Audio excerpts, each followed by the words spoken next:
Ladies and gentlemen, welcome Hello. to Not Cool in High School podcast.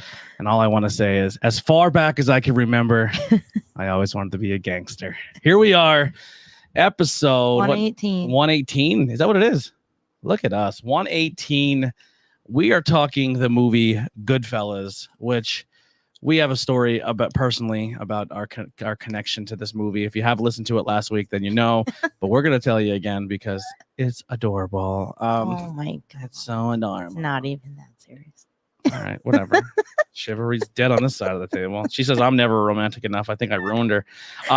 Yeah. So we're gonna talk about some fun facts about this movie. It is essentially 1999 rated R movie. 1990. What did I say? 89. 99. Sorry, 1990 rated R movie. 2.5 hours long. Well, 2 hours 25 minutes, but 2.5 hours. I always forget that it's out. It doesn't seem like it's that long. I know it's long, but when you're watching, I guess you don't feel like it's that long. The story of Henry Hill and his wife and his life in the mob, covering his relationships with his wife Karen Hill, his mob partners Jimmy Conway and Tommy DeVito, and the Italian-American crime scene syndicate. So that's essentially the premise. If you have not seen this movie and you're listening to this podcast, spoiler alerts for a movie that's been out since 1990. If you've never seen Goodfellas, you should watch it. Fucking shame on you. Yes. Shame on you. Shame on you. It ranks an 8.7 out of 10 on IMDb, and that's 1.1 million votes. And the Metascore critic rating has been a 90, so does very, very well. It is casting Robert De Niro, Ray Liotta, recently just passed away. R.I.P. Ray Liotta. Yes. Joe Pesci, Lorraine Bracco. I thought it was Bracco. Yeah. Paul Savani. I'm terrible at names, so I'm going to butcher some of these, and many, many more. Some other names that you may know. If you watch gangster movies, there's tons of people in here that I'm probably going to miss that you're going to get upset with me. Scorsese's parents himself are in it. Debbie Mazar, who's your favorite, is in this. Love Debbie Mazar. I'm trying to think of some other names here. Samuel Jackson makes an appearance in this. What's his name? Hold on. Tobin Bell, who plays Jigsaw. Oh yeah, Jigsaw's in this little movie appearance for your horror movie side of things. Directed by Martin Scorsese, was written by Nicholas Pelli, and it was based off the book Wise Guy, was kind of based off of this events as well. What else do we got here? Also movies that this is essentially, so when we're going to get into our horror thing, we don't have it planned for an episode yet, but we talked about our favorite horror movie is Scream. Yes. Like that's our favorite movie. And Scream is very similar in the aspect of Goodfellas, in the fact that it's the first movie that set the tone for a lot of movies after. So once Goodfellas came out, and it kind of gave everyone that inside legit look of what happens inside the mob, it kind of loosened the reins on other people to kind of talk about it, because they seen that a guy snitched on the mob and was willing to tell mob secrets and benefited from it. So other people were like, hey, I got some stories, and it kind of became a pop culture phenomenon. And then the kind of the birth of the mob movies really took hold and really went there. I mean, people say The Godfather, but I think Goodfellas definitely set the tone when it comes to telling legit stories. Because The Godfather was like, hint, hint, wink, wink. Some of this is in there, but some of it we've changed enough to make sure that. Is that based off a real story? Some of the Godfather events are based off real events, but they change it enough so people stay protected. Right. But like if they changed some of the names in this one too. Some of the names, but the last names aren't the same. But essentially, this like a real heist happens. They talk about real people. Real people went to jail. Like all of this is about as real as it gets, where it's almost like a biopic. Yeah. And then casino spots. It's one of the things Donnie Brasco, and then Donnie Brasco. Called it like a mob home movie. Yes. So like it's pretty. What do they say? Like 90% of it is like true. Yeah, about 90% of the movie's factual. Yeah. Some things have been embellished. Some things have been added. A very famous scene is a completely added movie, but we'll get into that. There's a lot of improv. Tons of improv.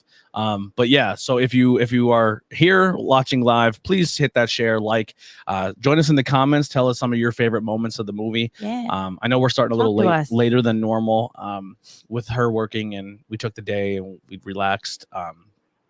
We're a little late, but that's fine. That's fine. When it's just two people, it's a lot easier to slack off a little bit, I guess you can say. Yes, so we will get into that. We do have merchandise. We're really pushing that only because we're at a point now where we shut down the Patreon for the network, and we made each page have its own Patreon.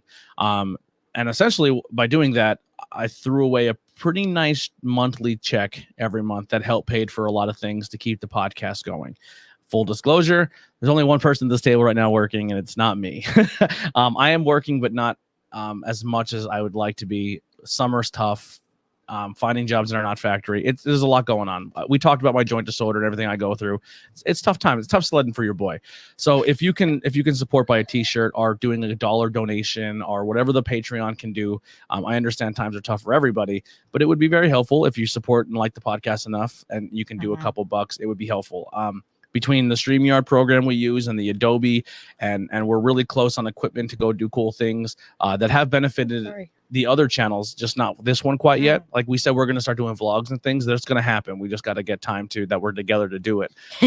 Because when she's working, I'm out doing things and doing podcast things and trying to make ends, like small chop change here and there. But the weekends that she's off, I normally am booked in wrestling shows, and there's no pay there, but it helps. It's exposure and it helps us grow so I can chase this stream. So this is my small pandering. I hate doing it, but we got to put it out there. So if you want to support the Patreon merchandise, the link tree below has a tip jar. You can do tips. If you can't do any of that, do a share, a review, a like. Telling people about the podcast helps out so much. So if you're willing to do that, thank you. The numbers have been picking up. I guess, the beginning of summer, everyone's out and about, don't really want to listen to podcasts, but we're getting back there. We're doing pretty well. People are helping us out. The big thing that we have goal-wise for our podcast is social media. We want to hit 1,000 on all platforms. I think we're pretty much there on almost all of them. I think we're still struggling on Twitter, but the big thing we're trying to do is YouTube. So if you're watching this on Facebook or listening to this on any audio platform, head over to the YouTube page. Hit that subscribe button, hit the bell notification, help us out. Also, if you scroll to the very bottom of the page, it says pages you may like or follow our friends. The first 5 pages on there are all our other podcast pages. So give us some support and help them out as well, and we can put the love across the board. But Heidi, when's the first time you were exposed or heard of the movie Goodfellas? You always ask me questions like when was the first time, and I honestly don't remember the first time I did anything. Were you young? Were you an adult? No, I was younger. Probably like middle school, early high school, maybe. I didn't have parents who sheltered me of what I watched. Me either. But I do remember Goodfellas being a movie that I think everyone watched, like the adults watched on vacation. And then all the kids were told to go in another room and play with our toys. Really? Yeah. We didn't go on vacations.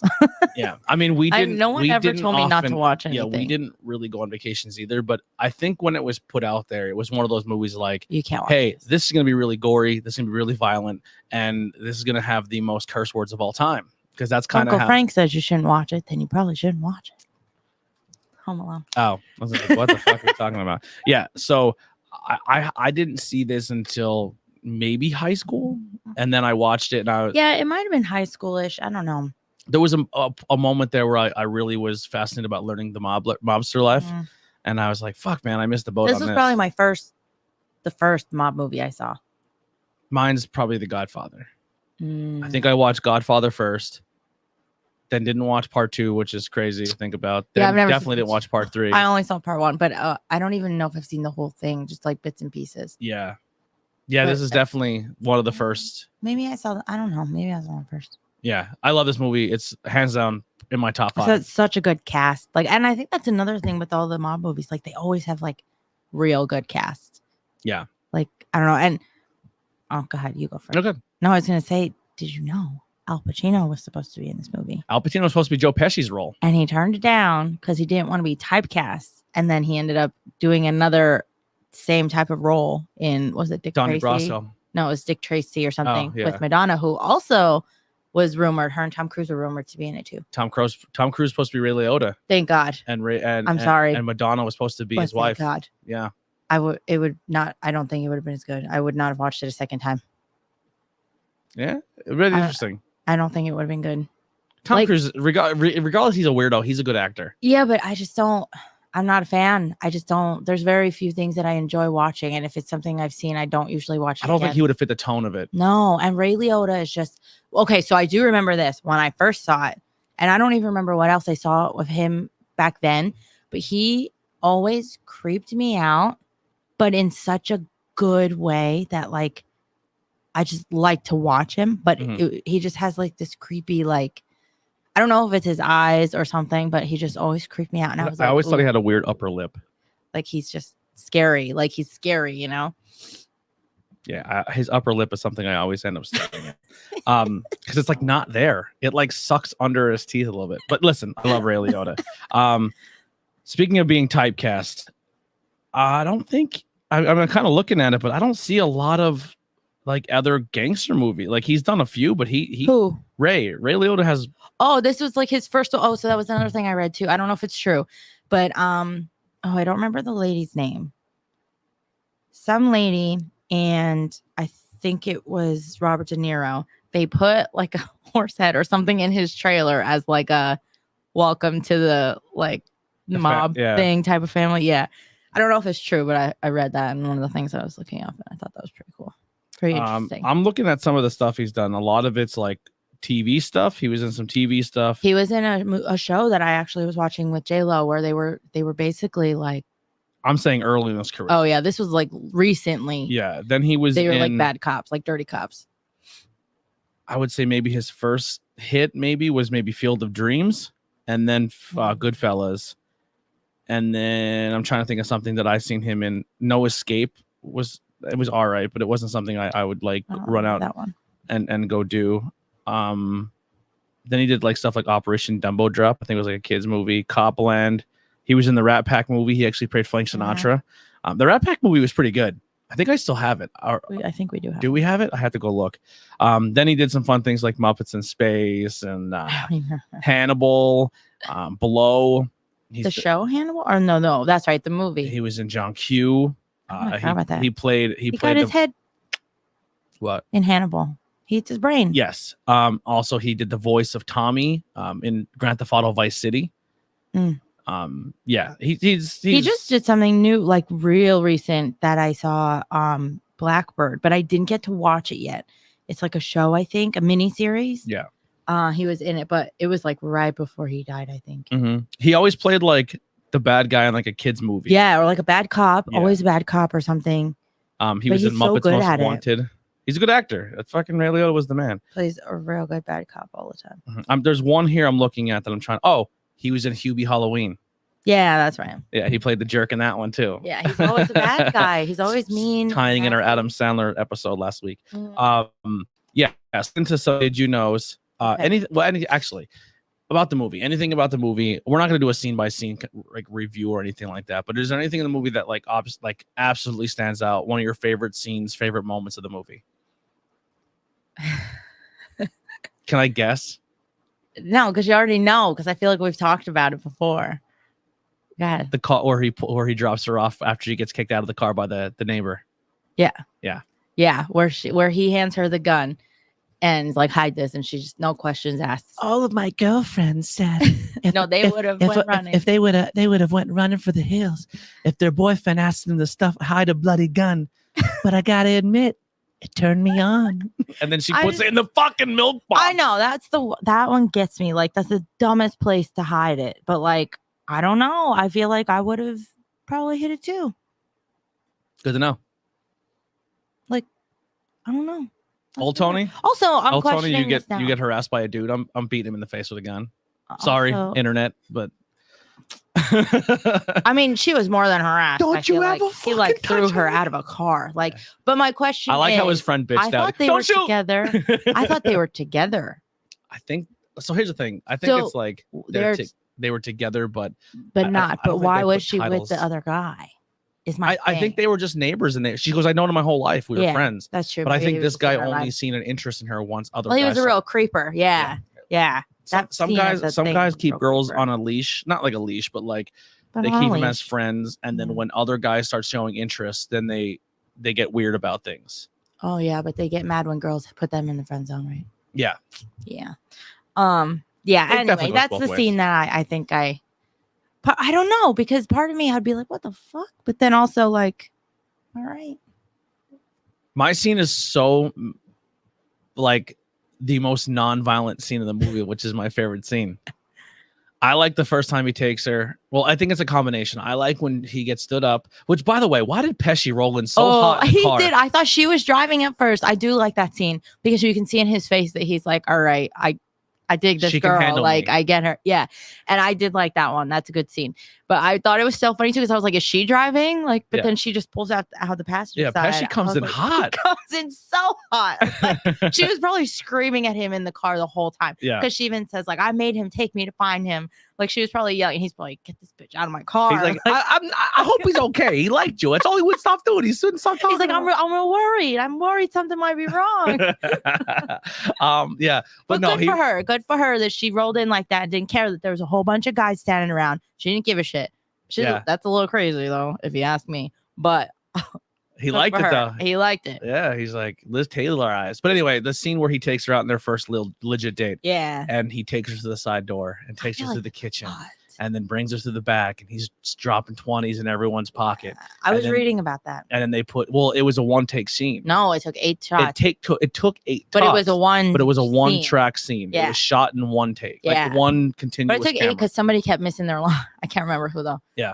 But the fact that like that was like a whole backtrack to like his child. And you know, I was reading it, but I forgot. I should have went back and like rewatched the scene, because it said that it was a whole like, what do you call it, thing to like his beginning scene where he's saying like all these guys, like they go up in their suits and they go to the back of the thing and they get their table and blah blah blah. It was like almost he like made a shot for shot of everything that he said that he admired from these guys. Yeah, I thought that was pretty cool. He got that backstage access. He's That's getting a lot. He's though. getting the VIP. Also, come on, Karen. You don't know what's up by now. Well, here's the thing. I love the scene where she kind of like takes it all in and then realizes that everyone's saying hi to him. Yeah. And everyone knows who he is.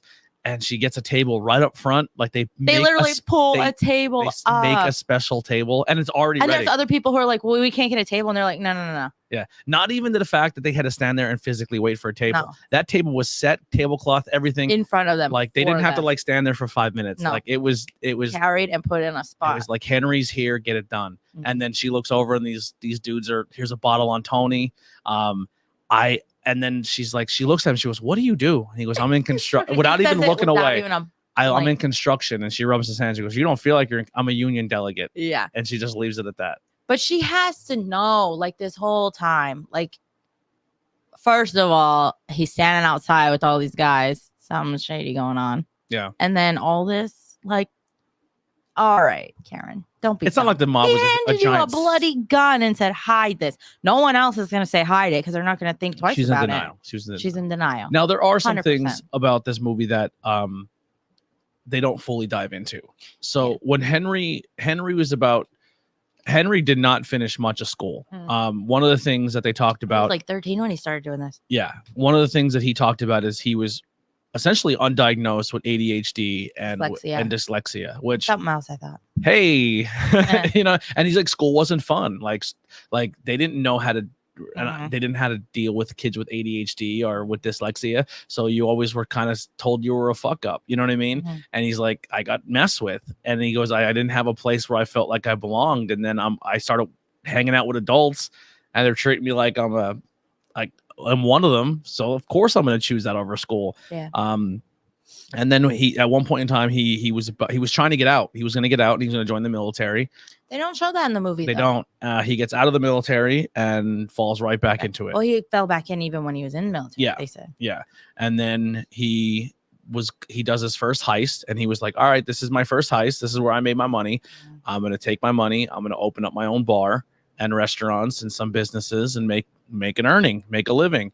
But all of his places then became hangouts for his friends. Obviously. And then the night where brain fart, the murder happens in his bar. Bats, which that whole sequence too was kind of different. Billy Bats. That ordeal happens at another bar.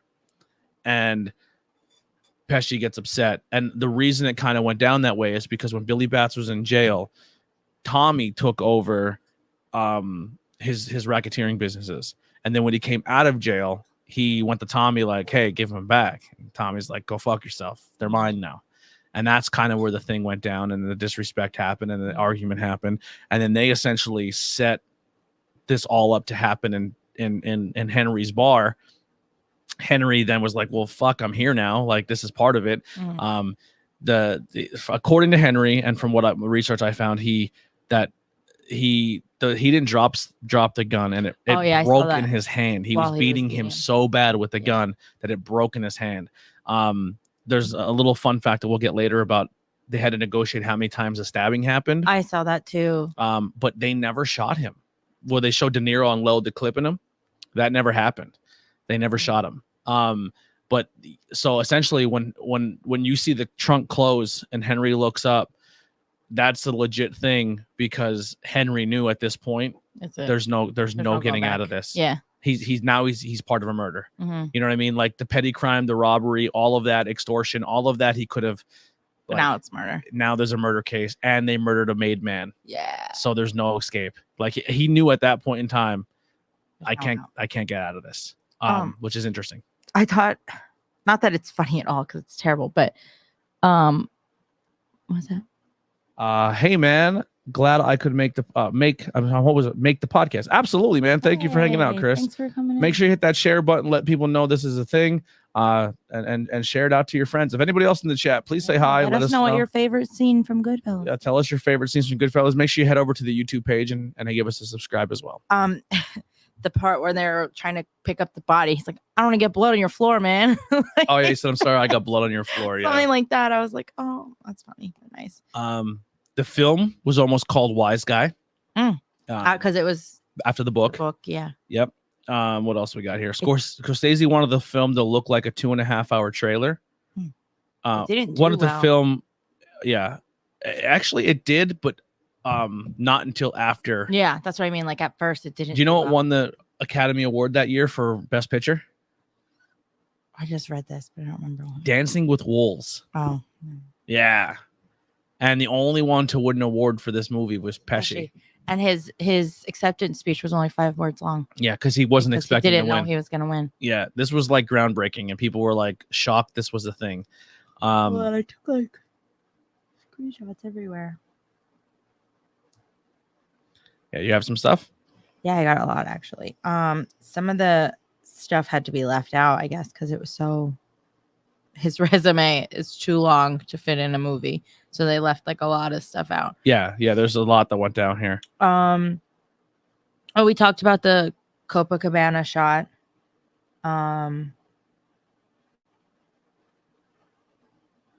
So there was stuff about... I like how this website says the first fun fact about this movie is Henry Hill was a real person. I saw that one too. So Joe Pesci's character, he had like his attitude down, but we talked about this earlier. He was actually like 6'2" and weighed 225 pounds. Tommy and De Niro's character were both. I didn't read about. We're both big dudes. I only read about his. They're very imposing. I saw. Yeah. He was also in his like 40s when he shot this. Apparently, Joe Pesci. Yeah. And his character was only like 28 at the time. Yeah. At the time. Well, at the very end, they make De Niro's hair white. They make him look like an old man a little bit. No, I'm talking Pesci. Yeah. Pesci's character was only 28, and he was like in his 40s when he shot the movie. Yeah. During the screening, audience members walked out the very first scene when Pesci's character stabbed Billy Bat 7 times with a kitchen knife. Sources eventually cut the 7 stabs down on screen to 4 on-screen stabs and 3 additional stabs occurred off-screen, although you can still hear the sound of them. Yeah. Yeah. So Scorsese had the soundtrack already in his head. The soundtrack for Goodfellas is iconic, a rich sampling of popular music over the course of 3 decades, according to music editor Christopher Brooks. So Scorsese had planned out the songs he wanted 3 years before the production began. Goodfellas at the time was one of the most expensive soundtracks ever made because of necessary listings. Even Scorsese used the 30-second of a song like he did in the Rolling Stones' "Give Me Shelter." He had to pay for it. Also, fun thing about the songs of Goodfellas. One of the songs became a TikTok song. I don't know the actual title of it though. I don't know it either. How's it go? I'm drawing a blank now. Isn't the Silhouette one? I think so. How does it go? I don't know. You were the one who said it, and I was like, oh, it's definitely sampled off that song. Shoot, I don't remember. Way to go. I said, make sure you write that down for the podcast. Or You didn't write it down either. keep a mental note for that. I did podcast. keep a mental note, but I don't remember what it's called. You didn't keep I don't remember how. Neither Jeez. did you. Well, because I looked at you and said, put that in the bank. You should know I can't remember anything anymore. I don't even know what day it is right now. Yeah. All right. Well, that's thrown out the window. We'll find it later. Scorsese used his own experiences from the movie for Henry Hill's childhood. Yeah. So a lot of the I read that one too. Yeah. He also casted real mobsters in the film. Yeah. So a lot of the extras were guys that were connected in some way or another to the organized crime family. Many of them actually knew the main characters in real life, and one of the extras would later be convicted for carrying out hits for the mob. The casting was Scorsese's way of blurring real life with the Hollywood. Scorsese would warn the cast about those people ahead of time so that they would be shown proper respect. I don't know the guy's name, but there's a guy in the movie that they show, like he's like Fat Tony or something. But that guy ended up becoming a hitman for John Gotti. Oh wow. Yeah, and he was in one of them got Goodfellas. Arrested too later on. That's probably for him. the heist. I think it might have been him. Yeah. Oh really? Yeah, I think that's what it was. Go ahead. Scorsese's parents are both in the movie, Mhm. which I think is pretty cool. And so his mom plays Tommy's mom Yeah. in the dinner scene, which is 100%. I never see him. I'm Go back to bed. I'm not going to bed. What do you guys want to eat? What do you want to eat? Yeah, he said. I guess he told her it's supposed to be all improv. Like all he said was like she didn't even know someone was in the trunk. Like she didn't know anything. It was just they're coming for dinner. Yeah, make dinner. That's it. And the picture that she pulls up, which I think is hilarious because you never see it, and she's just sitting there randomly. She's like, "Oh, look at this picture!" like out of nowhere. That was the guy that wrote the book. Hold on. Nicholas Pileggi's mother. She painted that painting. Yeah. Which is pretty Looks cool. like someone we know. And his father is the guy in prison Making the sauce And his actual parents with too many onions. made all of the food on set. Oh, that's the cool. actual sauces. Like, so the sauce you see on the stove that he's stressing about when he's at the end and the helicopter's there, that's sauce that his mom was making. That's cool. Yeah. And Scorsese said that no one knew how to properly do the ties and the collars. Oh yeah. So his mom and dad on like set press were the the only collars. ones who were pressing the collars because he wanted to make them look authentic. And he did the ties. He like tied Ray Liotta's tie. Ray Liotta knew how to do a tie the proper way. I don't even know either. De Niro had the real Henry Hill on speed dial, and Henry Hill said many a times that De Niro fucking annoyed him. He would call him like 8 times a day. He would call him so much because he said he wanted to know every mannerism, how he did things. He was so into that character. Jimmy, yeah. Even, and you know what? When we were rewatching it earlier, something caught me off guard when he was putting ketchup on his food, and I was like, why does he roll his bottle like that?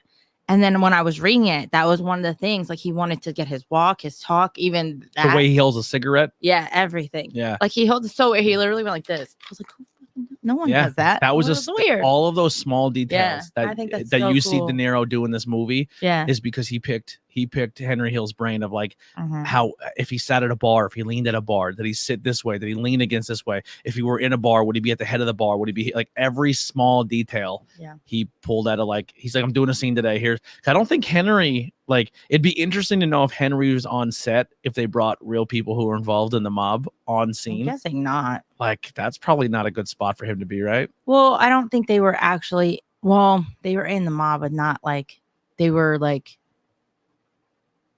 I don't know. They were like associated with those same people, but I think all those people were dead.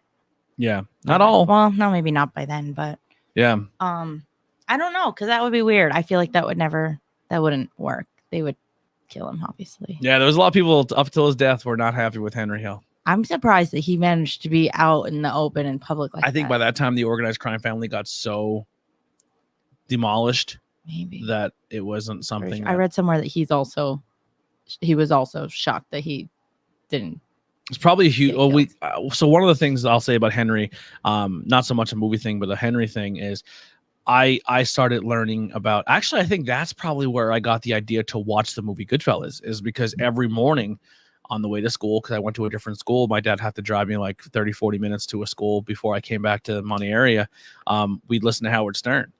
Like Howard Stern, if it was on the car. Me and my dad listened to it, and I remember them being a guest and it was a guy they kept yelling at for cursing, and he was completely drunk. And I was like, this guy is crazy.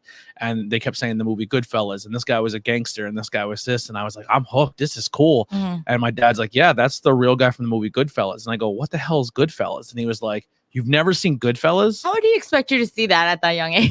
I mean, you have to realize, like, I was kind of on my own, doing my own I know, thing. but So still, like, as a parent, you shouldn't assume your yeah, so I think that's 9-year-old kind of child what is put me on to Goodfellas. Goodfellas.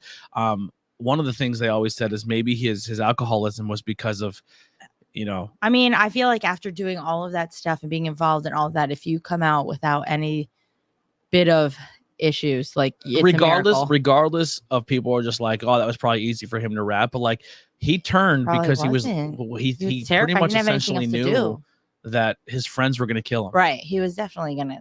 Then he had nothing left. Yeah. Like he didn't really. He was I mean, not that he didn't have a choice, but he had a family who he couldn't take care of, and everyone was turning their backs on him already. He essentially went from being offered everything, given everything for Had free, nothing. to getting the side doors, never had to wait in line. Everything Yeah. was handed to him. He pretty much was like a made guy. And in New he York. was also like in the middle of a full-blown drug addiction. Yeah. Where he was like, well, that's essentially what killed the Italian mob was drugs. yeah. All Well, that's what the whole thing. They didn't all want the to old do timers that. were saying, stay the fuck away from Mhm. it. Let us and essentially that's what got the US government more on the heat of the Italian mob, because they were the big peddlers of the drug game. And they were essentially a huge reason why a lot of black neighborhoods had the crack epidemic, because the Italians would bring it in, they'd dump it in the black neighborhoods, and then a lot of them then started using themselves. Mhm. And they're a huge reason why a drug problem became so prominent in urban neighborhoods, especially in like the big cities of like Chicago and New York and Pittsburgh and Philly and stuff. It was essentially mob rat. And the government, I mean, I don't think the government so much cared about the urban neighborhoods because it's our government, but there was too much money being made and not enough accountability for it, and they weren't getting taxes. They weren't getting a They weren't cut. getting cut, Yeah. yeah. Okay, so Goodfellas is famously or they're famous for their high, can I say the F word? F word count. Fuck. They say fuck a lot. Yeah. So it was like 300 times. And then It was the record holder at For that like- point in time. for like 30 years or something like that. And then Tarantino broke it. well, Scorsese broke it himself with Casino, which was 422. And then Wolf of Wall Street was 506. There are three of my top favorite Yeah. movies. Wolf on Wall Street slowly became it was described as the modern day Goodfellas because it was based off of like, it wasn't mobster, but it wasn't mobster, but it was a true life telling of like crime. Something, yeah. I have another one. So when he meets Debbie, well, I guess they don't officially meet. He's at his girlfriend's house, and all of her friends, Debbie Mazar's there. And the part where she's backing out and trips and hits the wall, that was completely an accident. She tripped over the camera dolly, but they left it in to make it like, She was so enamored by him. yeah, to like lead, like take whatever. She's so pretty. She's so pretty. Those eyes. I love her, and I love her voice and her accent. I love it. Yeah. Everything she's in, like I just love her. The how the fuck am I funny scene Oh yeah. actually happened to Joe Pesci in real life. The famous "How Am I Funny" scene was actually from a real life event where actor Joe Pesci used to be a waiter. While waiting on a mobster, Joe Pesci told the man he was funny. Then he got a lesson of emasculinity right then and there. The response was for his sass. Scorsese loved the encounter so much that he decided to shout it, even though it wasn't in the script. Pesci and Riola both knew that it was going to happen in the scene, and they improv and rehearsed it beforehand. But Scorsese deliberately didn't inform the other actors and surrounding them of the actual shoot in order to have a natural reaction, because a lot of people knew in that scene too that Pesci's character was slowly turning into this He's like a wild card. He's wild crazy. card. Yeah, and that Joe Pesci addition to the movie helped his character so much, because it was like, whoa, he's gonna turn on his buddy here. Like, that's his guy. Like, Yeah. he's completely lost it. You know, Yeah. I honestly the funny scene to me is not the best part of that scene. The scene is when he's getting the story of him getting interrogated by the cops and getting taken into the station cracks me up more than the how am I funny. Like, the actual thing that made him funny to me is the best part. And then when he he's like, "What are you doing here?" And he's like, he wanted me to baptize his kid because he gets called out for the bill. Yeah. Oh, what a great scene! Yeah, Yeah. so good. I feel like that's a funny scene too. I don't know. I just love that the funny guy scene. Like it's just, I feel like that's one I've definitely quoted a lot. And then that's how you know when someone else is like a fan because they know it and they like go back and forth. Well, that's a scene too. I've done that with somebody and I was like, yeah. That's a scene too that has been used so much in pop culture. Like, oh, there was something about that. The one guy sued The Simpsons over using something in there, and I think he might have won. I can't remember. it was used in cartoons, Mhm. like, and something with two pigeons. I seen the highlight of that. It was used in Family Guy. It's been used so much. That is such a the Goodfellas scene. such a good scene, and the meme of like Real real life laughing. So good. So Michael Imperioli, who played Spider, when he gets shot, he falls and he hits his hand on the counter and breaks the the bar. glass and cuts himself. So he went to the hospital and they thought that he was shot because he had a fake gunshot wound. So he said, I went to the hospital but had bullet holes in my chest and blood everywhere. Because he cut it real bad. Yeah. Like he cut himself so bad that the people on set were legit nervous. Yeah. So he said, well, he had blood from the gunshot wounds, everything. I was So just saying, he went his to hand was hospital. cut so bad that they weren't like, let's take the fake bullet things off because your hand's that bad. We need to get you there right now. So he says, so at the hospital at Queens, they think I'm about to die. I think they think it's some drug hit, and I'm trying to explain to people how it's my hand and I'm okay, and they think I'm delirious. Yeah. Yep. Yeah, because it was so intense that the cut on his hand that they didn't have time or they panicked enough that they didn't realize that they're sending a guy to a hospital for a hand, but he still has all the fake blood all over him from a scene where he like. So if you look down at Ray Liotta and he looks up and goes, he's shot, he's dead. Mhm. Like Ray sees his hand fucked up. Like they know he's hurt bad, and he still played it off. Fun fact: Spider then plays in Sopranos, and there's a scene where he goes into a bakery and the guy cocks off to him and he shoots him in the foot, and he goes, "It happens," or something like that. Yeah. There was a guy, Tony Lip, who I'm not sure. I have to look back and see who he played. He's the only character that also appeared in Goodfellas or The Godfather and The Sopranos. Who? Tony Lip. Wow. I don't know who he played. Scorsese gave his actors conflicting directions on how to create tension, and one of those scenes was during the scene where Paulie takes control of the restaurant. Scorsese tells actor Tony to improvise more, and didn't tell Paul Sorvini that the actor was about to change his entitlement from anger, from confusion, and he brought emotions from the finished scene. So like when he gives him his money and goes, I have to turn my back on you now, he was expecting, I guess he was supposed to be expecting like him to get angry, and when he didn't, that's when Ray got like emotional and he started crying, like like, oh, I'm out now. Also, there was a scene and he slaps him too when they're in the yard, and improv. he goes I know what you did in prison, you had to do what you got to do, but stay away from it. And Ray's like, okay, and he slaps him in the face.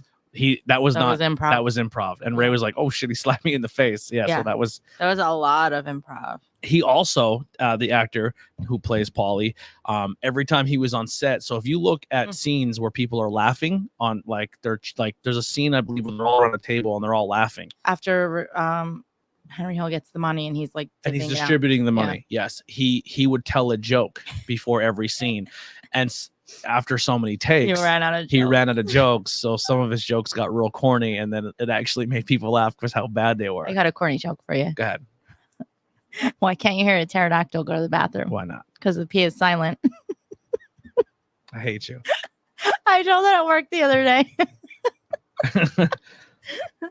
Oh, here's a good one. Okay. During the filming of this production, Ray Liotta's mother died. Yes.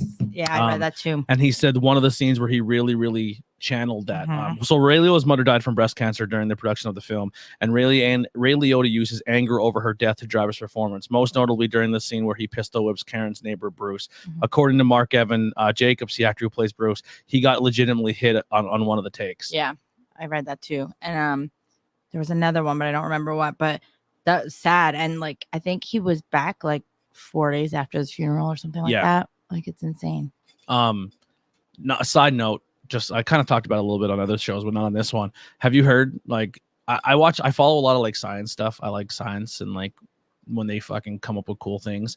So they've been doing clinical tests on a new drug or a new thing that's for cancer research, and they gave it to 15 like cancer patients right now, and it's in like clinical trials where they're still trying to like see if it's good or not. Out of the 15 people they have given this to, some with extreme cancer, some with mild, some with low, all 15 are in regression. Like no cancer, Huh. not even like a hint of it, just gone. So they're thinking maybe by the end of this year, going into the next year, we legit might have the cure for cancer. But don't they have to study it a little further to see like it could come back? These have been under it's so when you're in clinical trials, you're close to the end. So it's all been tested and done, and I guess obviously yeah, but I mean they tested it on these people, but you don't know that that's a lasting effect. Like it could come back in like 3 years. What I'm saying is they're not saying like as of this moment in time right now. Yeah. They just did it 6 months ago and they're clean. Like they're not putting all the information out. These people could have been given it to it 4 years ago. And now it's saying that even 4 years later. I feel like it's about time. Like I feel like all those soda caps my grandmother's my grandmother's soda caps finally paid off. The other day was George Jetson's birthday. Like birthday. Yeah. Like he was born. In 2002. 2022. Yeah. Yeah. So, but also when we were kids, we were watching all this sci-fi stuff, and where is all that? Well, he was just born. Now time takes, you know. Are we gonna have flying cars yet? Like, are we gonna have? I was talking about this the other day. I don't know if I want to be in a flying car. I don't want a robot to clean my house because I'm scared of them. You're scared of robots? Yeah. Terminator's the only thing that scared me because they're going to kill us all. How about the fact that there's a Google robot that they like have conversations with, and they feel that it's become sentient, like it's become. They're going to kill us. Like it has. Well, that was the one thing they asked it. They're like, "Are you going to kill us?" Are you like? Then they're like, "No, we have no intention to doing that." But well, they admit it. I don't trust anyone. That's what Terminator would say. I don't trust anyone. Yeah. Well, and like the new side tangent. Sorry, the new Chucky movie. If no one's ever seen it, it's been out long enough. You should have seen it. I liked it a lot, and I think it's very realistic because it's like an Echo Dot. It's AI. Like that's literally my fear. That's what's going to happen. All this. We're technology. too poor to have that much. No, yeah, for sure. But unless my Xbox sprouts arms, I think you're fine. It might. You don't know. Like we don't have like thermostats that are controlled by computers and stuff. Like, thank God. Yeah, that's scary. We're too poor for that. Remember that? What was the Disney movie when we were kids? The Good House or something? No Remember? idea. The kid won like this house and it like did everything, and then I've never heard of that movie in my life. I'm telling you, it's a real movie. I've never heard of it. It's real. Okay, I believe you. It's not the Mandela effect. It's real. It's called like The Good House or something. Yeah, he like I think or he created it.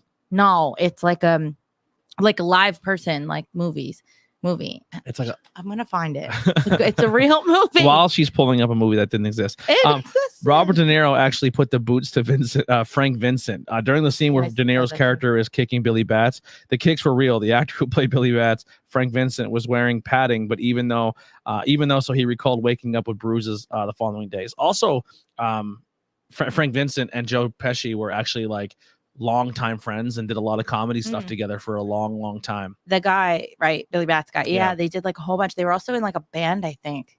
Yeah, they were singers and stuff together. And they know each other for years. But they go back and forth. Like this movie, he kills him, and another movie, the other guy kills him, and then there was another one that it was funny. Yeah, I'm trying to think here. Smart House. It's what's her name? Katie Seagal. She was a mom, or she's the robot, I think. The robot mom.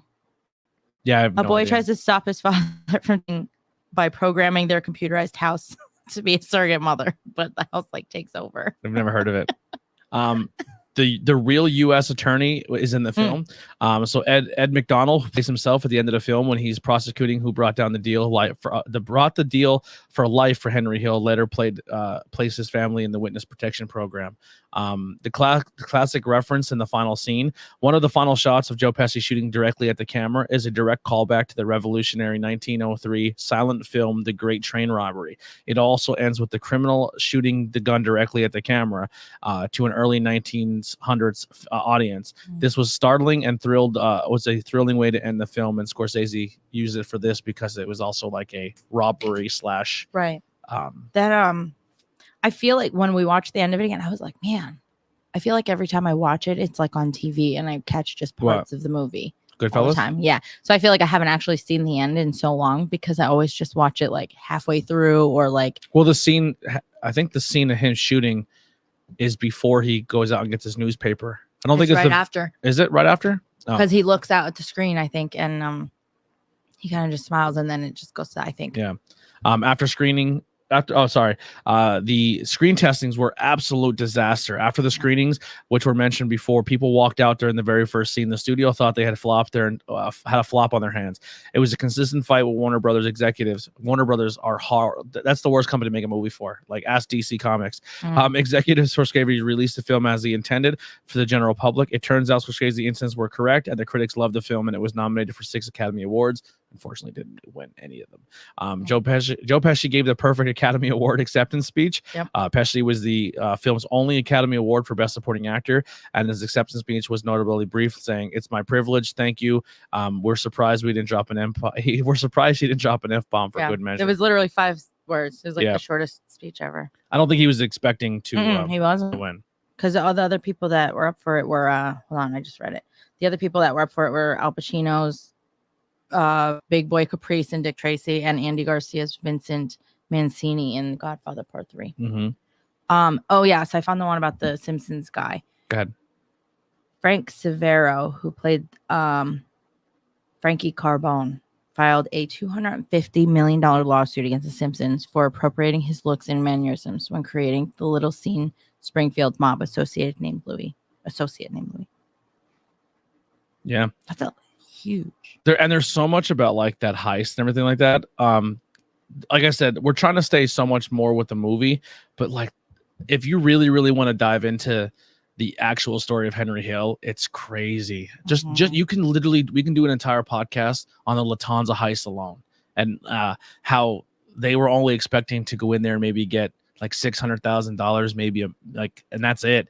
And they walked in, and there's $8 million there in cash, and then another couple million in jewelry. You know what I mean? Like, they were not expecting that to be as big as it was, and even like how they went about getting that. So they essentially had everyone planned and paid for, and just how it went down was crazy. And then the first heist they did, there was where he pretty much walked in, didn't have to fire a gun. They needed one guy's key, but they couldn't get his key because they couldn't get him to turn. So they knew his weakness was women. So if you remember in the movie, he's like, "Don't worry, we got it all planned out. We got it taken care of." Essentially what they did is they got that guy drunk, brought him to a hotel with a prostitute. And when the prostitute started taking his clothes off, she essentially handed the keys out the door. They took the keys to a store. Oh, that's like a real life story? Yeah, they took the keys to a key maker, got them cloned, and put his keys back on his pants before he even knew wise or what happened. So they didn't technically even need him then. So that's how elaborate they got, to the fact where like they had a prostitute help them get the key off. I feel like it's not hard to pay someone off to help. But some of the stuff, like I said, if you really want to do the research and check all that out, it's really, really fascinating. Goodfellas was the first 1990s film to make the National Film Registry. What does that entail? I don't know much about the film registry. I'm not really sure either, but it says it's created in 1988. The National Film Registry spent the 1990s securing the legacies of a century of film. But when 2000 rolled around, Scorsese's F-bomb dropping masterpiece was rightfully recognized as the first of the era to earn immortality. It joined the registry alongside 1931's Dracula, 1970's Five Easy Pieces, 1982's Koyaanisqatsi, 1937's Life of Emile Zola, and more older pictures. I'm not really sure. So it was nominated for it was a winner for Best Acting and Supporting Role for Joe Pesci. It was a nominee for Best Picture. It was a nominee for Best Actress in a Supporting Role. It was nominated for Best Director. It was nominated for Best Writing Screenplay based on material from another medium. It was nominated for Best Film and Editing. And that's all just for the Academy Awards. I wonder if it actually says who won. I don't remember. They should really. I have one too. I read this in a couple places, so hopefully it's true. Ray Liotta turned down the part of Harvey Dent in Batman. Oh. The Tim Burton one. He turned it down to do this movie. Yeah, I believe the year 1990 Dances with Wolves cleaned up. I think Brian pulled it up for me when we were traveling around, because we were talking about movies, and I think he said 1995, because there used to be a podcast called the 2020 Awards where they go back 20 years and like 2020 hindsight and look back at awards and be like, all right, so out of the movies that won Best Picture, which ones now would probably win Best Picture after time has passed? And Forrest Gump cleaned up in 1995, and the movie that probably everyone says now should have beating Forrest Gump. And I get it a lot. Like Brian says, like Forrest Gump's a bad movie. He hates it. Oh. I like Forrest Gump, Yeah. but the movie it beat for everything was Pulp Fiction. Mm. Pulp Fiction didn't really win anything. But I that's kind of see that because I feel like a lot of people don't. It's not really so. everybody's cup Here's of one tea. thing I really I love it, but yeah. I Here's don't one of the think- things I kind of pull back when I think of like art and mediums and stuff like that is like I'm a professional wrestling fan, right? And I'm a video game guy. Like so sometimes on the podcast I try to talk a lot about video games, and then I would say things like Andy when he was here, or Nikolai, or you, and there's casual video game fans, and not everybody gets into it as deep as I do. And that's the same things with movies, and that's the same things with anything. Like there's people who are diehards, and there's people who are just casuals. And I think like the people who are the casuals, crazy enough to think about, are the main money makers to art. You know what I'm saying? So when I watch professional wrestling and I think, holy fuck, how do people like this? I'm not the majority. I'm not the one who's buying the seats and sitting front row for $8,000, and like those people eat up whatever is presented to them, you know? And I think about it, like my Uncle Paul and my Graham are huge movie people. Like they go to the movies all the time. They are giant movie buffs. And 9 times out of 10, if they're told that Goodfellas is in theaters or a Pulp Fiction's in theaters and the movie has a lot of cursing and vulgar language, they're not going to it. Right. They don't like it. So that's I think the majority of your money, right? So if you have a movie that's like a Dance with Wolves, which is like a war movie, feel good, and then a crime movie that's going to have people stabbed 18 times in the first 3 seconds. Lots of F-bombs. Yeah. Not gonna watch it. But then you go back and watch it, and everyone's like, "This is the greatest movie of all time." It set the tone, Good, yeah. but it didn't at the time. It didn't win anything. Yeah. I have another one. So, in the one scene where they're in the restaurant, okay, and she says, "Bobby Vinton sent us a bottle of champagne." Yes. That was actually played by Bobby Vinton's son. Oh, really? Yeah. I did not know that. Robbie Vinton. Yeah. Yeah, so according to Nicholas Oh, I like Pegley, some of the mobsters were hired as extras to lend authenticity to the scenes. The mobsters gave Warner Brothers fake social security numbers, so none of them were traced for their paychecks. I read that too. They don't know. None of them received their paychecks. Or they don't know how they received them. Yeah. Oh, they don't know how they received their Yeah, because paychecks. they couldn't trace it, which is pretty interesting. What do we got over there in the chat? Just pretty much people. Chris is telling us about. He thinks it's "Put Your Head on My Shoulder," but I don't think it was "Put Your Head on My Shoulder." Might be. Is it? Maybe. I thought it was, and then it kiss me, whatever. No, it was like the slow on. I'll look up. You look up a fact. I'll look up the Goodfellas soundtrack. I'm out of facts. You're out of facts? Yeah. Oh, anything else in the movie that stands out that you're a fan of? I don't know. I just like mob stuff. I like that it's like real stuff too. That like Where does it rank in your mob movies? probably number one. Number one? Yeah. It's very up there for me as well. It's tough, man. I really like Goodfellas, but Donnie Brasco is really high on my list as well. And I really like A Bronx Tale. Oh, A Bronx Tale is really good. Oh wait, hold on. I just found a TikTok about it. Mute your thing so we don't get copyrighted. Jesus Christmas. It doesn't say what song it is though. Oh, it's the one that says like, "Oh no." Oh no. But that no, part's no, not no, in the no, song. no. I don't think. You just said mute it.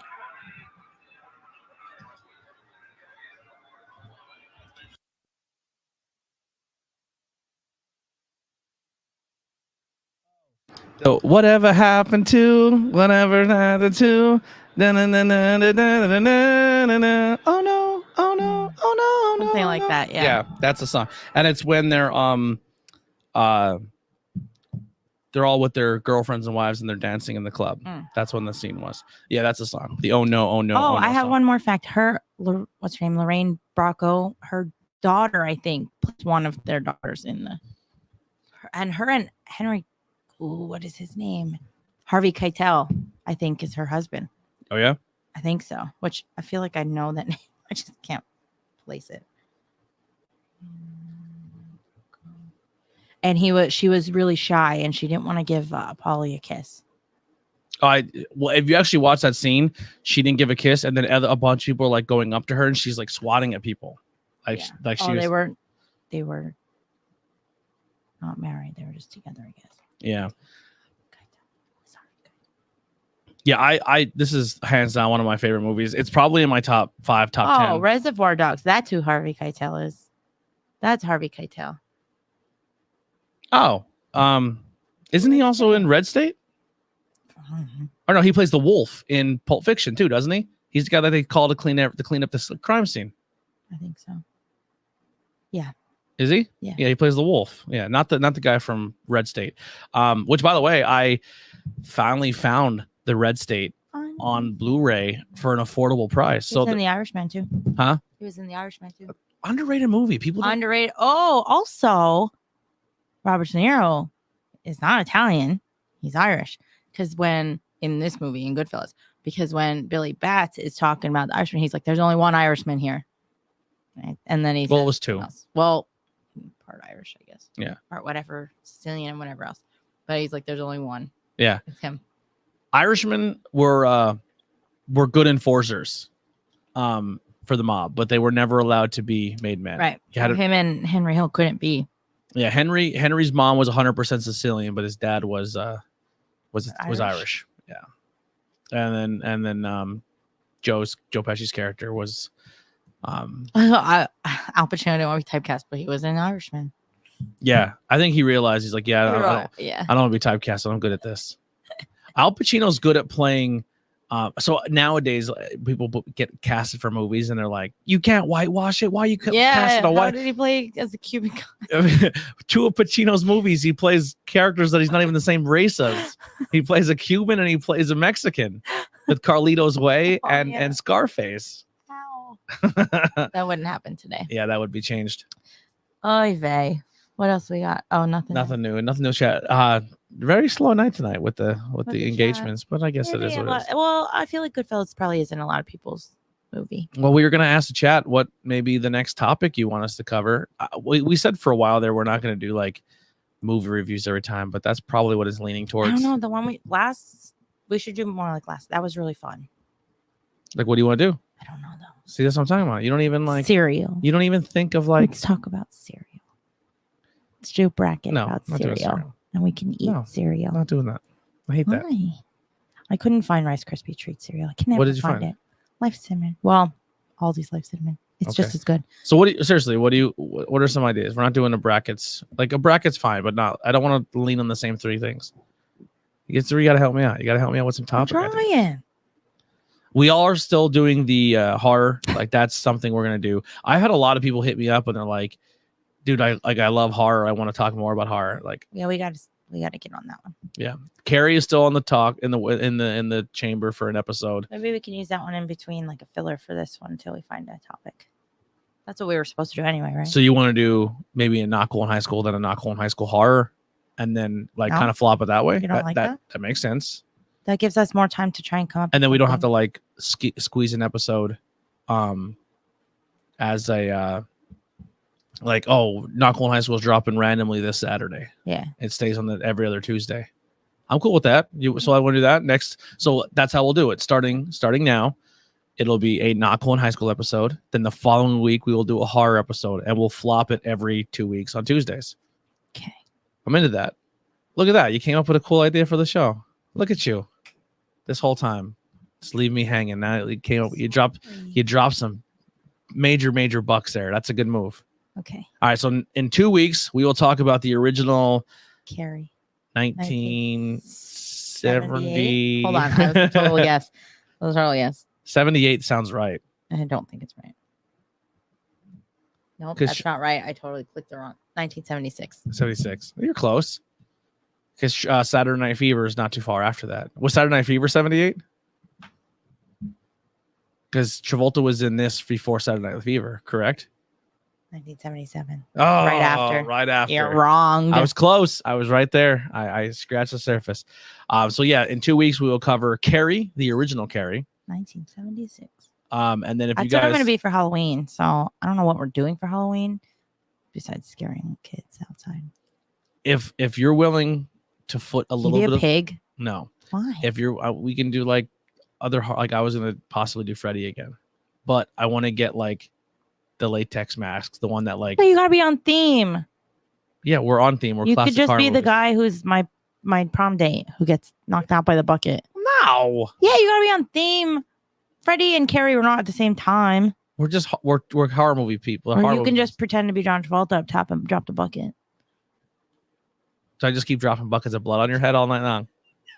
There's blood all over No, the I was sidewalk. thinking about the other day too. I could wear something on top with like a little mini bucket and like pretend, but actually have blood. You still have to drip blood on me. It'd be crazy. I dripped already last year. I just never have to wear it. We should fill up a bucket of fake blood and drop it like to start to like this. Like that's how you get the blood on you. Mhm. Is it looks like really do it, and then when people walk up, they see like the blood splatter on the sidewalk, and then you're covered in blood just standing there.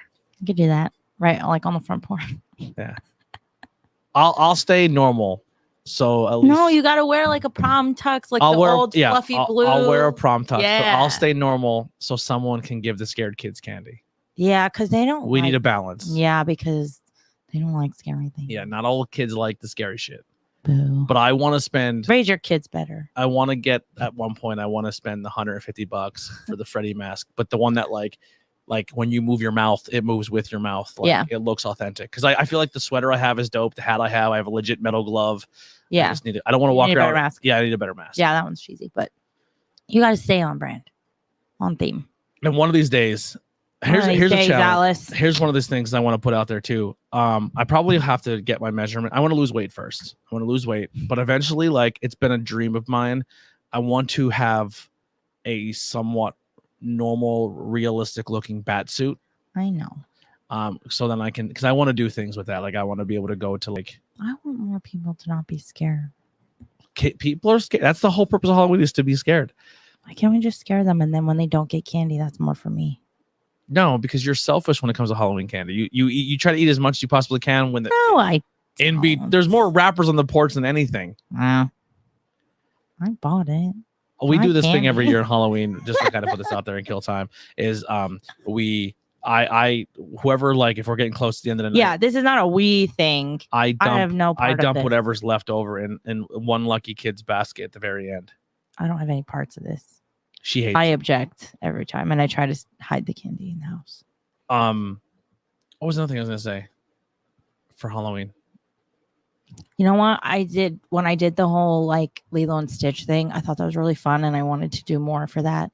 Last year when we did Beetlejuice, I wanted to have like a whole setup, but I just didn't have time to do it. Oh, we were talking about this on the wrestling show. Remember when they're supposed to make another Roadhouse and it was supposed to be Rhonda? Yeah. Now that's been recasted. It's going to be Jake Gyllenhaal. I'm kind of going through IGN news. All right. See what else we got here. Oh yeah, well, I guess we don't have any. We didn't talk about. Oh, those. speaking of Scorsese, dropped an hour ago. What? Martin Scorsese and Leonardo DiCaprio are returning for the seventh movie, for their seventh movie together in The Wager, a naval survival drama coming to Apple TV Plus. Boo! Well, never mind. I'll never see it. Apple TV. That's dumb. It's really terrible. It's terrible. New Predator movie. Director hired Assassin's Creed Valhalla composer after playing the game. The new Predator looks really cool. It's called Prey.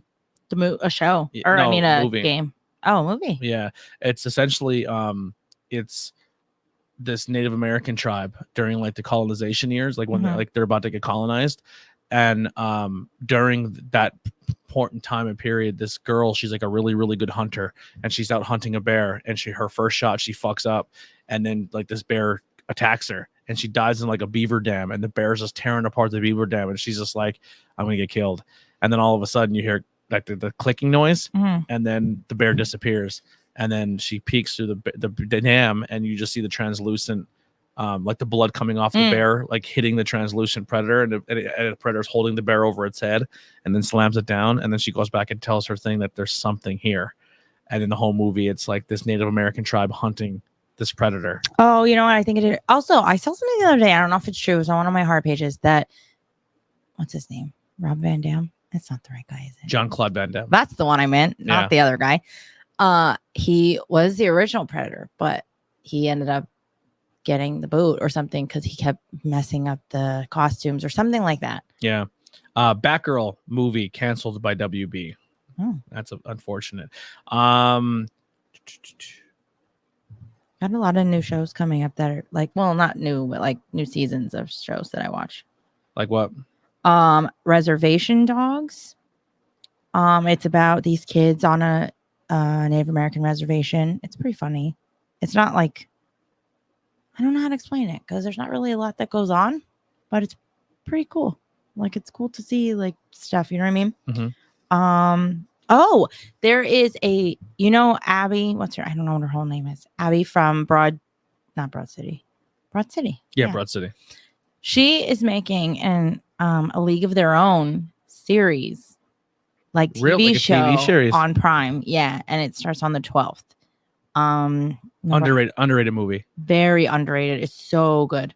Here's the cool thing about where I think TV series sometimes beat out movies, and I think more people should look into TV series instead of making a 2-hour movie, is because, like, imagine if Goodfellas was if they did that as a TV series. It would be like Sopranos. And you can turn that into more of what actually went down, and not hiding, but that's where I'm not sure if this is going to be realistic or like comedy. I don't know yet. Well, it can still be comedy, but like you can dive into why, like, people think of that movie and they almost forget the fact that it's only because this is during World War II and all of the dudes were pretty much sent to war and the women were here and they're just like, all right, well, we need some type of sports or stuff to watch. So it was kind of like the woman rose up and did cool shit. That's why people forget about the movie, because they don't care.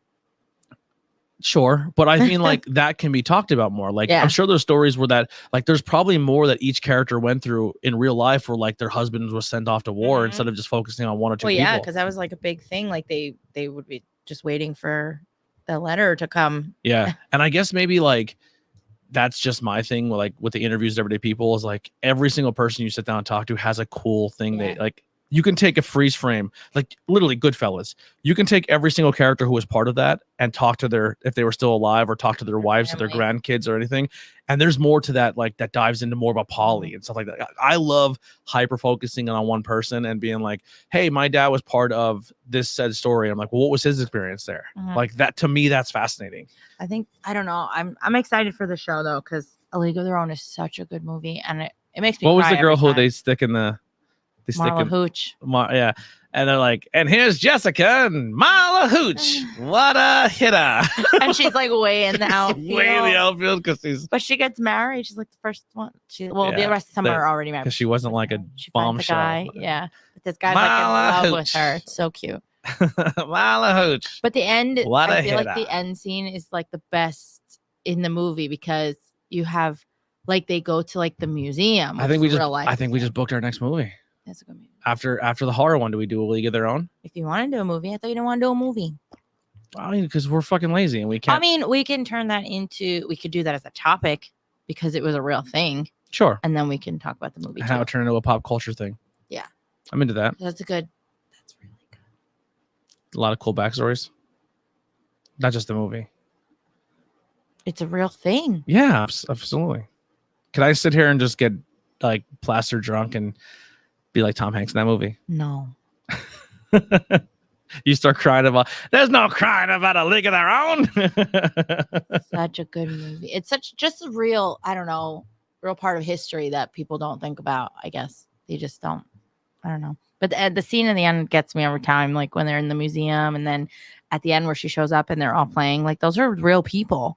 Like, those are the real women from, like, the baseball teams. Oh, really? Yeah. Like, there was a real museum. Like, it's really cool. So another little bit of news. I don't want to dive too much on it because Heidi does not give a absolute shit about it. Is they announced the next phases for the Marvel movies. Oh, okay. And they essentially said that the next Marvel phases, this is going to end, and then the next one's going to begin with Fantastic Four. And they announced Secret Wars. They announced Kang is definitely the main baddie of this series, which is, he's like a time traveler, and he has gone back in time and gotten rid of things. Like, he's like, I've been in different dimensions and different alternate timelines, and I've killed the Avengers before, so I'm here to do it again. I just can't follow, like, I don't know. It's a lot. It's one of those things where I feel like so much, and I feel like if you don't know it, then you're not going to know what's going on ever. That's where I feel like the Marvel movies are good but bad, right? So like you want to watch a movie, but then you feel overwhelmed because all of us talk about how you have to watch all of these to know what's going on. Yeah. And I agree, but I also disagree. Like, well, that's true, because I watched Black Panther and I didn't know anything else, but I like Black Panther. But if as a movie, it's I think that's the thing that I think maybe this phase, because a lot of people this phase are pissed. Yeah. Like they're like, this phase is not tying into the next movie. And it is, but not as forward as you would want it to be, because everyone fantasy books everything, like in movies, wrestling, pop culture, like this is how I would write it, and then they don't get what they would think the way it should be done, and then they're like, this is stupid. You know what I mean? But I like them as standalone movies, but then when you get like the whole Avengers and everyone just keeps coming in and out, and I'm like, who's this? Who's that? Who's that? Who's that? What do they do? Why are they here? What's going on? I don't like that. The new Black Panther dropped trailer. What's the other one? Black Adam.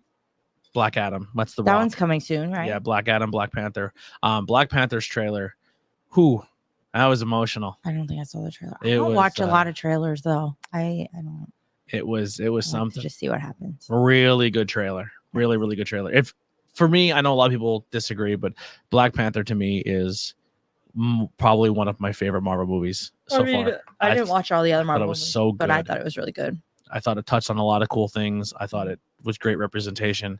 I feel like a lot of people don't like it because of that, because they don't want to mix your fantasy stuff with reality, and that's why they have a problem with that. Well, here's because I know somebody who is constantly like, someone who works always bringing stuff up, and he's like, none of that. Why does race have to be brought into it? Why does that? And whatever. Well, here's the thing. If you look, and I'm not trying to play a card or make anyone upset or uncomfortable, but if you look at majority of pop culture, you're gonna almost be predetermined or dispositioned into watching a certain type of media based on your race. Like and for the longest time, pop culture and most of what was consumed for most of pop culture has been very catered to white culture.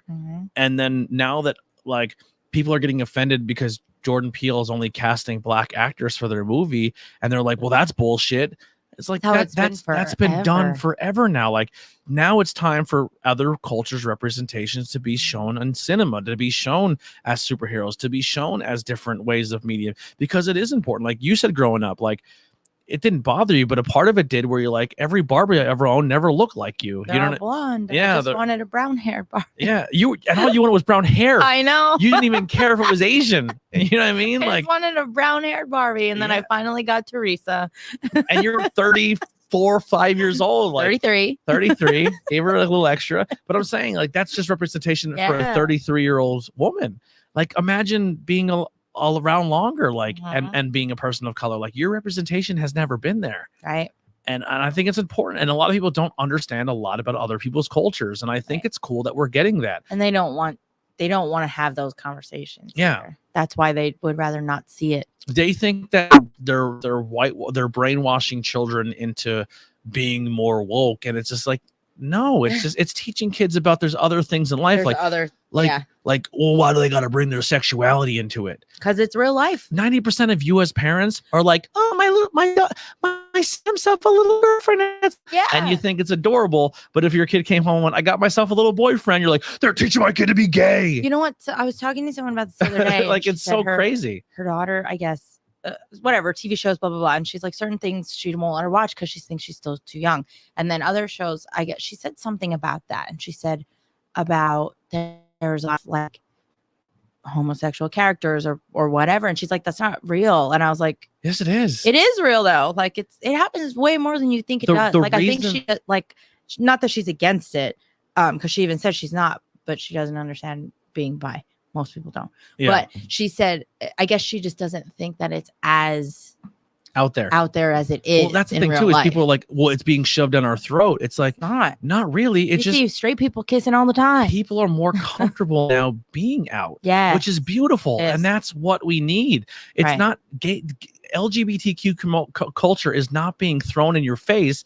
It's just they're treated equal. They're being, well, I mean, to an extent, we're still fighting for that, but they're more comfortable being themselves. They're not, and they should be. Like kids are legit, like we're willing to kill themselves rather than be who they are. Like I personally have no experience in it. Like, I'm very straight, and they're, you know what I mean, and so I don't know, but I know at what age I looked at a girl and said I'm attracted into a girl, and it was way before puberty. You know what I'm saying? So you're saying that like if your kid is exposed to media that shows the gay character that they're No. automatically going to become gay. Right. That is the most not how it works. backwards thinking I've ever heard of in my life. Yeah. And the only reason we're talking about this, we're not making it. This is pop culture. Yeah. We're still talking in a pop culture realm. Yeah. It's crazy. It's so when I hear people say that, like, oh well, like how many movies do you watch where just heterosexual love is always there and no one bats an eye? But as soon as it's not heterosexual, people are like, this is this woke Disney crap. Like, no, it's there. You're showing in pop culture and cinema that it's not that big of a deal. Right. That it's okay to just be who you are. Yeah. It's not like it's okay if a character has 2 dads or 2 moms. Like it's not the norm, of course. And you know what? I feel like, sorry, this is, let's guess it's on topic. Sure. I feel like our, what do you call it? Our generation, I feel like has the best time because we literally went from when we were young, it was all straight white, Yeah. everything. And then as we started to get older, we noticed, like, I remember the first time I saw a commercial on TV with interracial parents, I was like, wow, I think it was like a Cheerios commercial. And I was like, oh my God, people like lost that's their great. Like, and people were mad about it. And I was like, that's amazing. Like I feel like we got to see that, like, you know what I mean? Like the transition and like, I mean, the backlash too, but like we got to see when things started to change to like interracial or bringing in all of the gay characters. You know what's crazy? Everything. We talk like, about how we laugh at old TV shows where heterosexual couples weren't even allowed to show that they were married. Like they had to sleep in separate beds. Yeah. And then like we talk about how revolutionary Lucy was by putting the beds together. But it was so and people don't even realize that like she also was an interracial couple on TV. Yeah. But they don't care. You Which know what I mean? That like blows my mind. Like I don't understand why people don't think that's interracial. Like it is interracial. Sure. There is not just black and white. Like well, that's another thing too. How many Asian culture movies have we been seeing recently? Like Crazy Rich Asians. Like there was a huge boom these past couple of years of just Asian culture getting some love. And every culture, even like Indian culture, like there's the Native American because I've saw that show, and there's a lot of like other Indian stuff. Like I think that's amazing. Like I think it's so cool to see all of that representation for all of the new generation and the young kids coming up. It's important. I think it's so important. Super important. And everyone should have their like just pro wrestling. Just from the history of pro wrestling till now, we'll just break down WWE, which now encompasses a few other things because they technically own it. There's only been like 10 black pro like champions. Really? Yeah. For how long that's been around? They always make their Indian characters like everyone who's like, so 9 times out of 10, if you're a black, they stereotype they stereotype it. Yeah. I feel like that's insane. Yeah. It's okay to lean into your culture, but not make it a complete stereotype. Right. Yeah. I feel like that's what they do. Yeah. It's always the foreign enemy. Yeah. And I think that's terrible. Yeah. Because that's why we have people thinking the way that they do. Yeah. But anyway, what's his name? Who?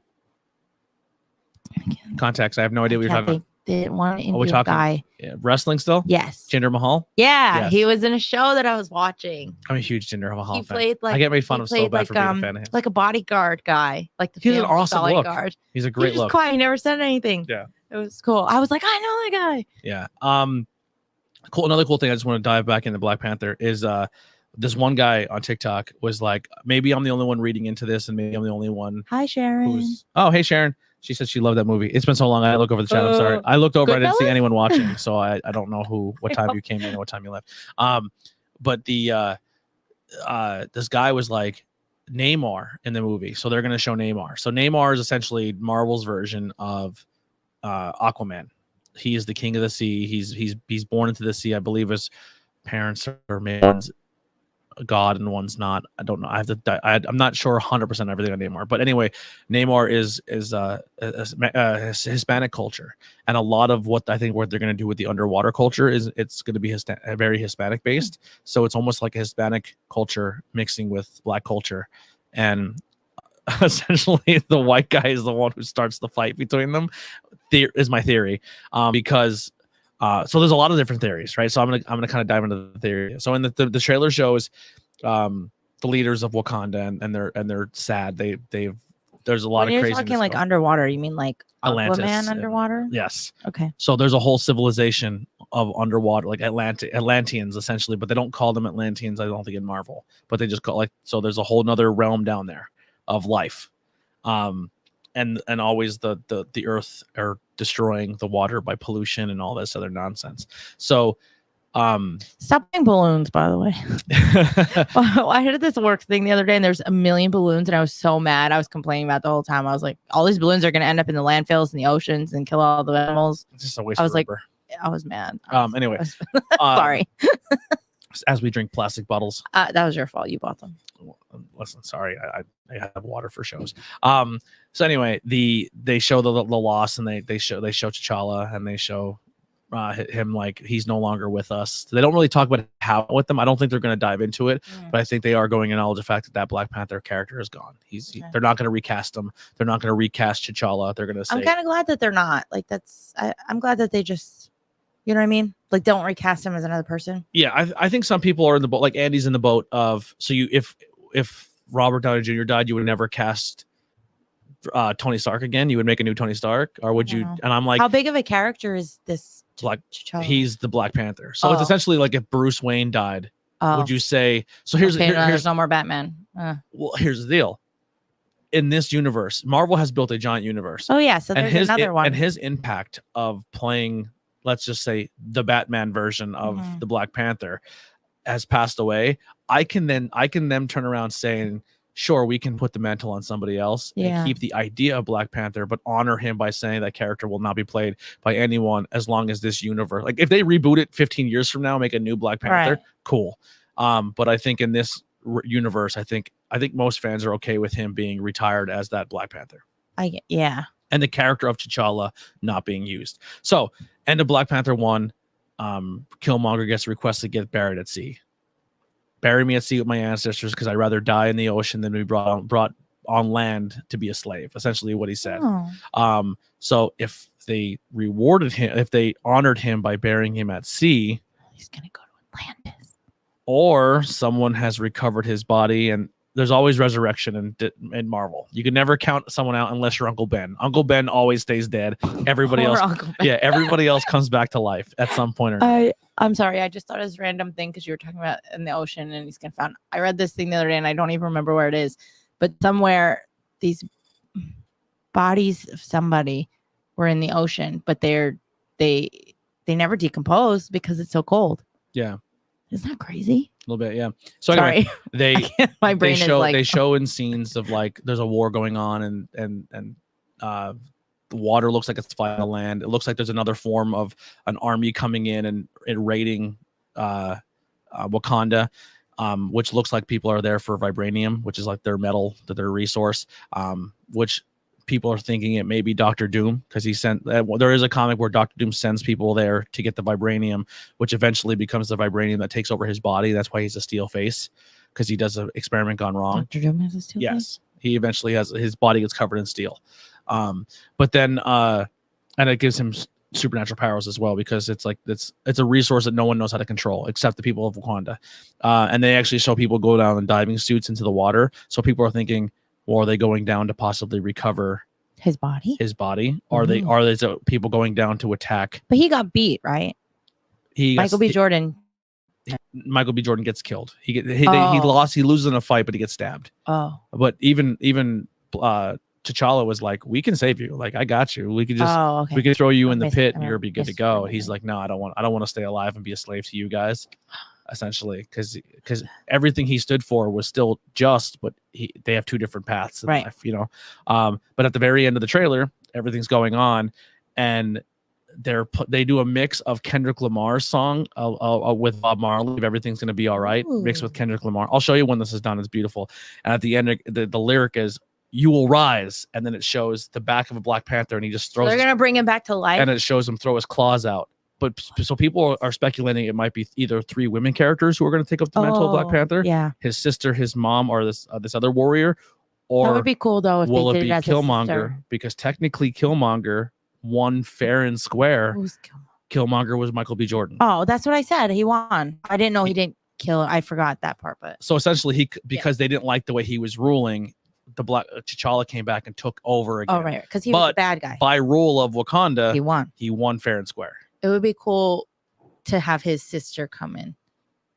I think his sister plays another character later on. I think she played. Okay. Yeah. So people. See, I don't know all the rules, but I think that would be a cool transition to like honor him by not replacing him right away, and also having a strong woman. All we see is. And then fight. Well, there's going to be guy. another strong woman who steps up in this movie.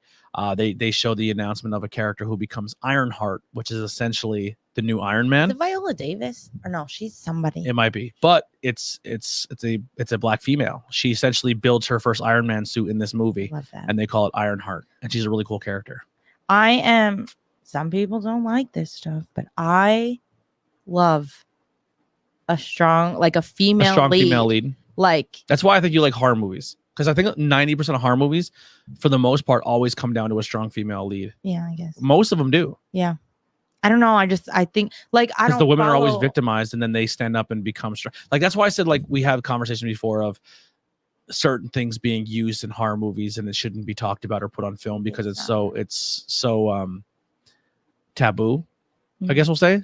But I feel like so murder is cool to see, but some people aren't comfortable with certain trigger things that are done in the horror movies. You can use your imagination on what I'm saying, because I think terms of service you're not allowed to use that word. It might be someone else. But it also shows like most horror movies always end with the woman on top, like are escaping or surviving their encounter. You know, what revenge I mean? Movies or revenge. Yeah, I just think it's empowering. I don't know, like I don't really follow all of the Marvel or like any of the superhero movies. Like I don't really follow them, but like Wonder Woman made me cry, like just because it was just such a big deal, like to finally have like a strong woman be like she's the one doing everything. Wait do you see the trailer for She-Hulk? Like She-Hulk looks sick. I don't know, I can't, and I know other people hated it because they don't think that's like realistic or whatever, but like it was just so good to like I don't know have that. There's this whole weird movement on social media too about genders and women and men and expectations of women. There's this really, I don't know, he's like this boxer guy. He's just like he just seems like a huge trash human being.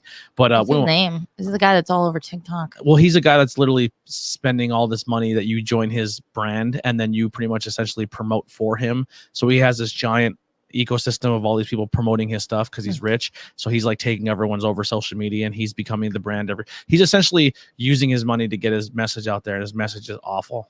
And then like he has a message of like other dudes who are falling into it, and then like young men are just like, I'm not getting in relationships with women because women suck. Essentially, it's becoming like the anti-feminism movement even harder. God. Yeah, it's crazy. Well, you mean realistic because that's how it's been for generations. It's essentially when, and I'm sorry to get political again, when people who wore red hats got comfortable and they're like, I can say whatever I want and I can stand up for my freedoms. But a lot of people like, no, I'm not saying everyone who supported Trump was that, but everyone who was racist and bigots and everything like that were the ones all wearing those hats. Like, and they were proud because he gave them the spark to be that way. Right. It's essentially more people are getting comfortable of speaking out against. And that's terrifying. And honestly, like, I feel like that's how it used to be.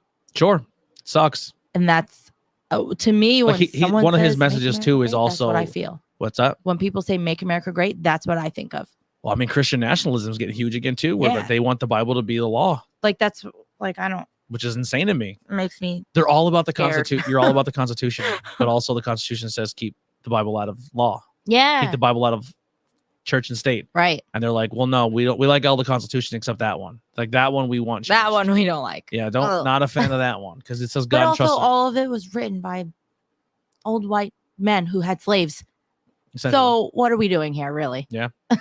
Well, according to the Bible, slavery is okay too. Jesus wasn't white. Yeah. Don't break their hearts, you know.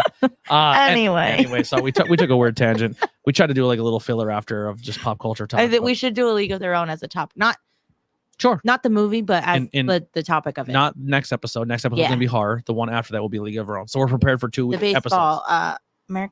What was it called? American Baseball League? Yeah. Or we'll talk about the movie. We'll use the movie as a reference, but we'll like kind of with this. We'll do more research on researching about the history. Yeah. So you have 4 weeks to be prepared for finding things based outside the movie of A League of Our Own. I'm putting the ball in your court. The American Baseball League, I think. Sure. It's called. We will thank Sure. you guys so much for tuning in and enjoying the show. Let us know if you made it this far. Like I said before, you can always support our Patreon merchandise pages. Leave a review. Oh, I have somebody to plug. I'm sorry. Leave a review. Let us know what you thought of the episode. We're open for conversation. We want to talk about anything. Yeah, If let you- us know what if you want to have join, topics, if you want to join for an episode, let us know. Or a topic you want to join us on. or you want us to talk about, because Yeah. we have a hard time with this for some reason. I between all 5 podcasts, well, 4 now. I don't consider interviews or other people podcasts anymore because it's kind of on a huge hiatus. Yeah. I think it'll come back once I finish. I think it should. I think it's going to come back when I finish the equipment stuff I want to get. So full disclosure, I'm sitting in about You don't need to disclose that. highball. I have to raise about $2,000 Okay. to but get the rest of the equipment. I'm all about transparency. I don't hide behind things. I hate that. Oh, it's not hiding. You just don't need to tell people financial stuff. It's not financial. It's what I need to get to the podcast. Like I want this to be something successful and I'm just being completely honest. I want to get to that point where I want to get, I've been doing stuff with GoPros and I really like the way the GoPro is easy to carry around. Also, another thing with my disorders, it's very hard for me sometimes to carry 19 bags into a location and shoot. And not every time I can have Heidi or Nikolai with me to help me. So now if I could bring a backpack, give everyone wireless microphones and set GoPros up, 3 GoPros, I can still shoot interviews with everyday people everywhere. And if I don't have a spot where I can put on a table, I have clamps or magnetic things I can use, all the accessories that I want to get with that are within that realm of the 2K of what I need to buy. And then once I get to that point, and now we're finding a flow between this and Bangin' Beers and the other shows because it's less people and I have to take on more when it comes to social media once again.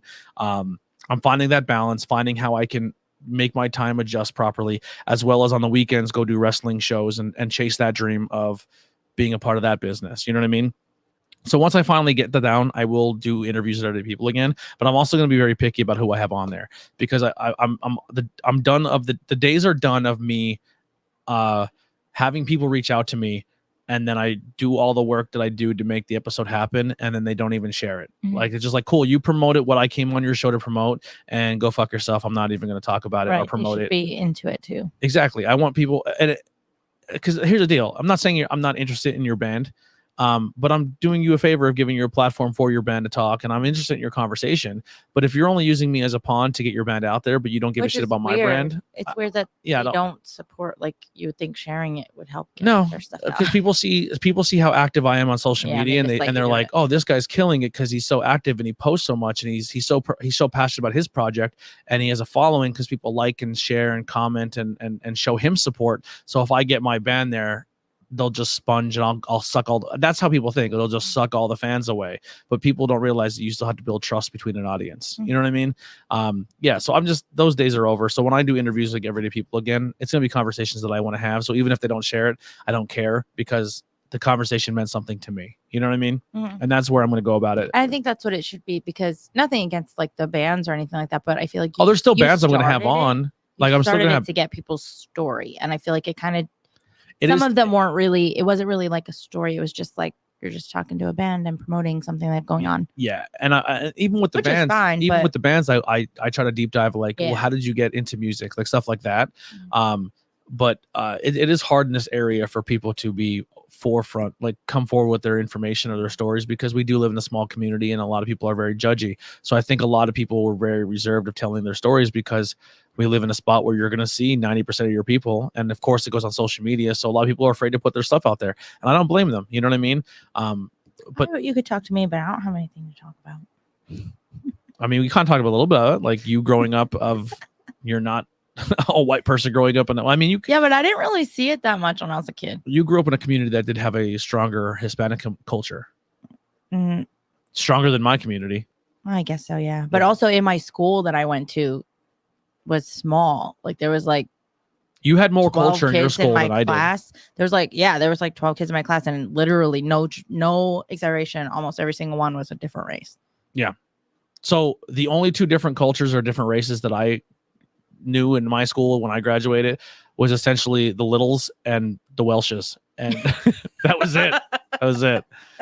You know what I mean? Like there was maybe a couple else sprinkled in there, but for the most part, they were it. Yeah. And Brett didn't even look Mexican. No, I was gonna say it's literally just their mom and Jackie. Yeah, mom and Jackie looked it. That was it. Everybody else is undercover. But yeah, so no, I think they're all fun, but interesting conversations to learn about people. Yeah, but I don't have a lot of interesting stuff. So I know you're boring. I am. Anyway, thank you guys so much for episode 118, 18. Goodfellas. IWEP Network. You can go there, support the website, follow us on all social media. What do you got to plug? Okay, so I don't know what Just it was. The keep other day going. I was off. I went to this little place in Pottsville called Hydrangea Cottage Tea and Gifts. One more time. Hydrangea, like the flower, cottage, tea, and gifts. Okay. I didn't even know this place existed, but it was awesome. It's like this little place, like, you know where what is it, Garfield Diner? Yeah. It's like across from there. It's like a house. Oh, It's literally a house. And it's just this little shop that has a lot of stuff from different vendors, like he tries to do locally, like honey, tea, lots of Halloween stuff. really? And Christmas. And he's just getting more. He's going to be getting more Halloween stuff soon. But it's so cute. And it's just like a house. Like you literally just walk in and you look at all the rooms and the guys there. And they do little like tea parties like every month, I think. And they're like seems like we themed. need to bring cameras there and start and Yeah. put his business out there. It's so cute. And they do like theme. Like I keep missing it, but I'm going to try and make it to one of them because they do like a theme like every month, I think, for the little tea party. And you go and you get like little scones and little sandwiches and soup. And I like tea. I don't drink coffee, but I love tea. And Yeah. I thought it was the coolest little And you can have shop. tea parties. Yeah, I want to have a tea party. It's adorable. I want to give a plug to Billy Trey. Billy Trey, my boy Billy. He is slowly working on new music for the entire podcast. Nice. So he's going to be giving us music for horror, giving us music for Not Cool in High School, giving us music for Banging Beers, interviews with everyday people, and he already made music for Tornado Tag, which we used and then brought back. Oh, cool. Because we keep getting hit with copyright strikes and some of this stuff, and Did you get someone to scream for the horror one? yeah. But he's working really hard on it, and I appreciate him so much. Also, we're going to be hitting up our artist Haley for a new Tornado Tag logo.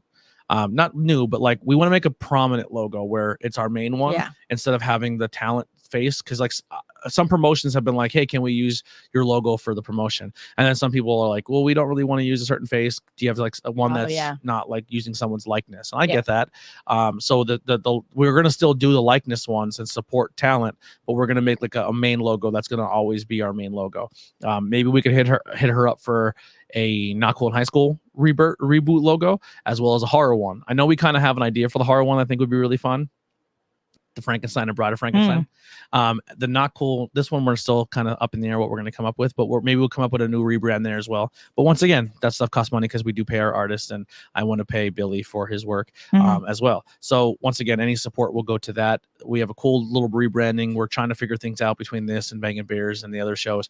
But we want to thank you guys so much for still showing support. We still have open seats if people want to come and hang out. If you have a topic, your guest seats that people want to come and hang out and do a topic with us. So let us know. If you don't want to talk, like if some people don't want to be on camera, suggest something, and then you could talk to us in the chat. And we can do stuff over webcam too. So if you're not technically in our area and you still want to join via webcam, we can do that as well.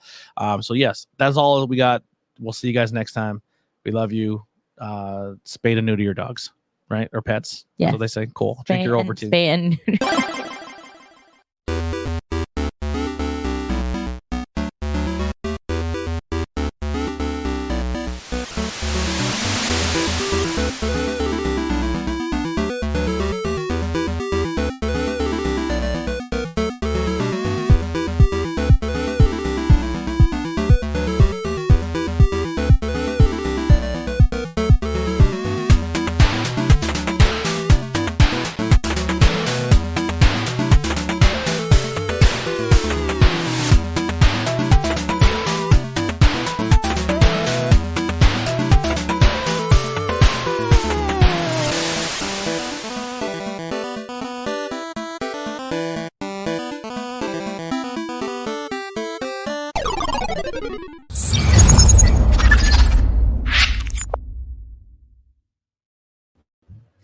I get to live the rest of my life like a Chinook. Chinook. A Chinook. You are a Chinook.